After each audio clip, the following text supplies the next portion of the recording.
आप खुशफहमी में मत रहिए कि बीजेपी हार गई है तो अब आपको बाकओवर मिल गया मुख्य चुनाव में। वो अपनी गलतियों को सुधार करेगी, फिर आपके सामने आएगी। दूसरा, जीतू पटवारी ने जो किया है वो बाकी के चुनाव में बरकरार रख पाएंगे या नहीं? मैं ये जो बात कहीं और से निकल के आती, फिर मैं उसको पिछले करता, मैं यही इंतजार कर रहा था। भूपेंद्र जी ने जो बात कही है वो समझने लायक है, और आपने जो एक सवाल उठाया है ये उसका जवाब भी है। आपका ये कहना है कि गुटबाजी से जीती कांग्रेस, नहीं। बीजेपी की गुटबाजी का जो फायदा है या नुकसान है वो उन्हीं की जेबें तक सीमित रहा है। हमको जो जनादेश मिला है वो हमारी लीडरशिप के कंसोलिडेट होने से मिला है। हमारा जो नेतृत्व है, देखिए ये तो तय है कि जनता बीजेपी से निराश है, लेकिन वो किसकी तरफ आशा की निगाह फिर से देख बम्पर रही वोटिंग थी। होती ना आपकी तरफ।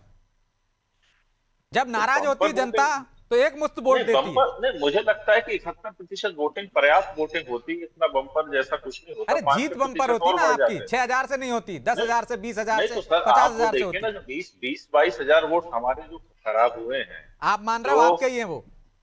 नहीं, और स्वाभाविक है वो हमारे ही हैं, क्योंकि देखिए चंद्रशेखर रावण को लगना, वो चूंकि ये बीजेपी का ही की प्रैक्टिस थी, वो बीजेपी ही चुनाव लड़ रही थी, लड़ाई चुनाव उनने ही, वोट भले हमारे थे, हम्म। पैसा वैसा सब उनने ही दिया है।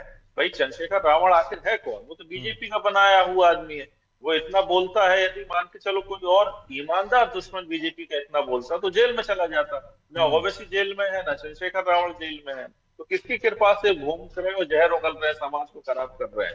वो भाजपा की रणनीति है। बहरहाल, मैं यही जो बात भूपेंद्र जी ने स्थापित की लेकिन है यहीं कि पे हमारा दतिया में नेतृत्व, हमने भाजस को भी चुनाव लड़ते देखा है विक्रम जी। तब भी बीजेपी जीती थी। त्रिकोणीय मुकाबला हुआ था, तो किसके वोट काटे होंगे उसने? बीजेपी के काटे होंगे, नहीं, भाजस ने, उमा भारती की पार्टी ने तब। हाँ स्वाभाविक है, तब काटे भी तो थे, ऐसे लेकिन कैसे कह तब भी सकते क्या हो हम, दावे के साथ कि आपका ही वोट ले गया सामने वाला? हो नहीं वो सकता है हमारे नाराज वोट वोट आप नहीं इसलिए, ले पाए, उधर नहीं चला गया हो। चलिए ये कैसे भी हम मान लेते हैं, फिर भी हमको बीजेपी से 5% वोट ज्यादा मिला। हम्म। तो मैं ये जो कहना चाह रहा हूँ कि जो जब असंतुष्ट है जनता, जनता ने विश्वास खो दिया है भाजपा पर, तब जीतू पटवारी, उमंग सिंघार, इन सबके एक समन्वित नेतृत्व ने एक आशा और विश्वास दिया जनता को कि नहीं, हम पर्याप्त रूप से सक्षम है। और ये बहुत बड़ी बात है कि जो कांग्रेस की जो द्वितीय पंक्ति का जो नेतृत्व था, जो हमारे सीनियर लीडरान है, वो अभी अभी आप विश्वास पहले का दौर से केंद्र थे। दूसरे दौर में बदल गए। आपने कहा कि पूरी तरह से हमारी तरफ जनता नहीं देख रही, हमें इस पर विचार करने की जरूरत है। अब आप कह रहे नहीं, हो आप हमको मेरी देख बात, रही है।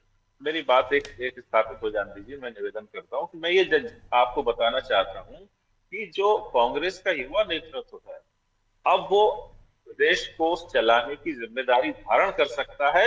इस चुनाव में जनता ने हमको ये बता दिया है, और ये हमारी एक अच्छी खबर है। जी। ठीक है।